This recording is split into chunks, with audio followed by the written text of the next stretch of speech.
প্রতি বছরই দেশ বিদেশের বিভিন্ন প্রান্তে ঘুরে অনুষ্ঠান করেন অরিজিৎ সিং। এই বছরের ভারত ভ্রমণ শুরু করেছেন গায়ক। বেঙ্গালুরুতে ছিল প্রথম শো। সেখানেই অরিজিতের রকম সকম দেখে খানিকটা হতচকিত অনুরাগীরা।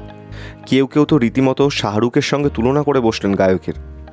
এমনিতেই শাহরুখের কণ্ঠে বেশ কিছু গান গেয়েছেন অরিজিৎ, যার মধ্যে অন্যতম জনপ্রিয় রং দে তুম হোয়ে গেরুয়া এবং চালেয়া।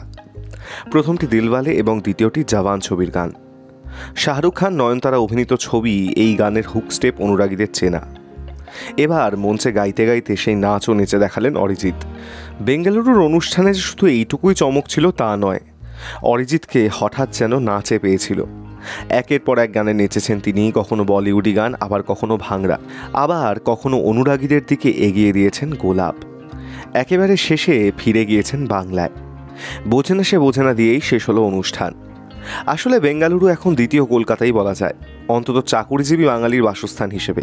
এদিকে এবছরের ভারত সফরে অরিজিতের কোনো অনুষ্ঠান কলকাতায় রাখা হয়নি।